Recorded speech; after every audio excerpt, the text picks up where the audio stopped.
Hi friends, this is your Python partner here, and now we are just going to see a program that is going to reveal secrets about your friends. So this program is nothing but it is an interesting fun play, okay, where some 10 friends is going to store all their secrets inside dictionaries, and you are just going to guess a number, and if that number matches with computer's guess, you are definitely going to know a secret about one of your friend.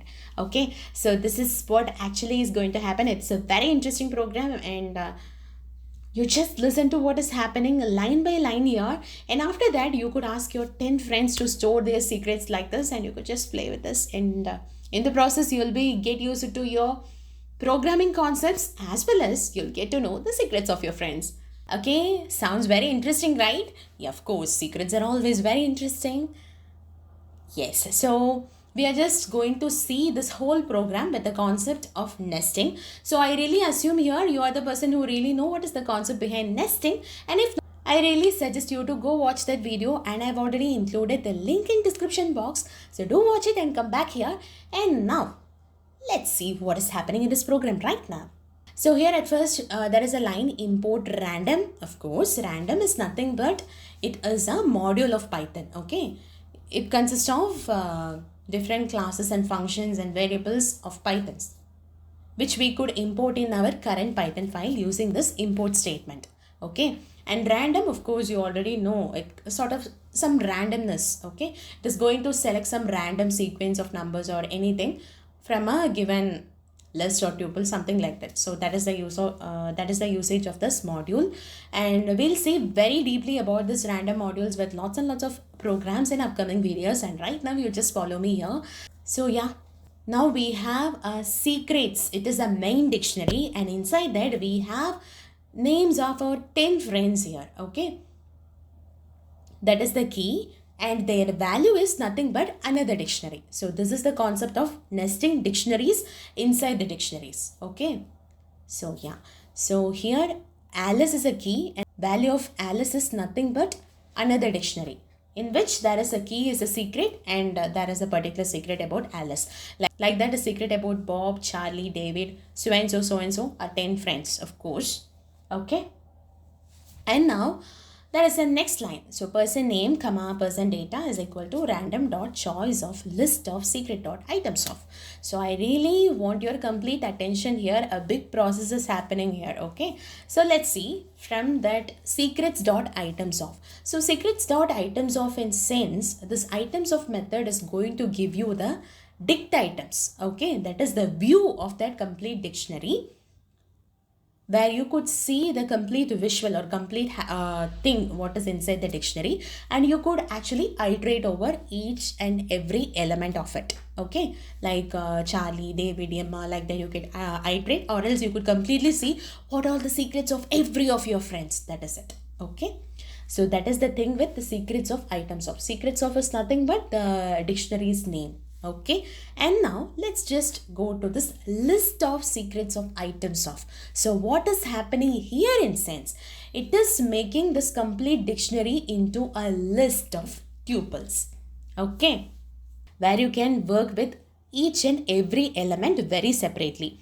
For instance, you can just take second element, third element, or fourth element like that as you wish. Whereas in dict items, you cannot do like that. You just have to work with one by one with every one, or else you can completely see a view of it. That is the thing. Got it? Fine. So now we have already made that complete dictionaries, the things into a list. And now, yes, now we are just going to see random dot choice of list of secrets dot items of. In sense, what actually is happening here?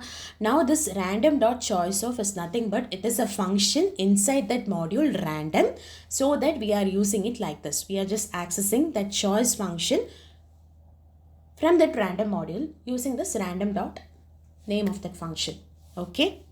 Yes, what is actually going to do here, in sense, it is going to choose any element very randomly from this list. Okay, it could be anything like Grace and her secret, or Henry or her secret, or anything. Computer chose some random person. Okay, and that is now being referred by this person name and person data.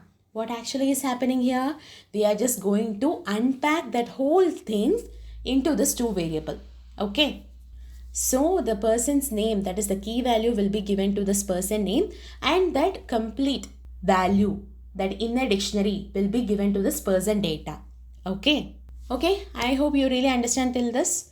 And now the next part is we are just asking the user to enter a guess. The user to guess any number between 1 to 10, okay, to reveal a secret about this person name. So whatever it is, computer has already chosen a random person's name, right? For example, if it is Jack or Henry, whatever it is, according to the situation, he is your friend, right? So you're just going to get a secret about your friend Jack or Henry if you really manage to enter a number where it correctly matches with the computer's choice of number.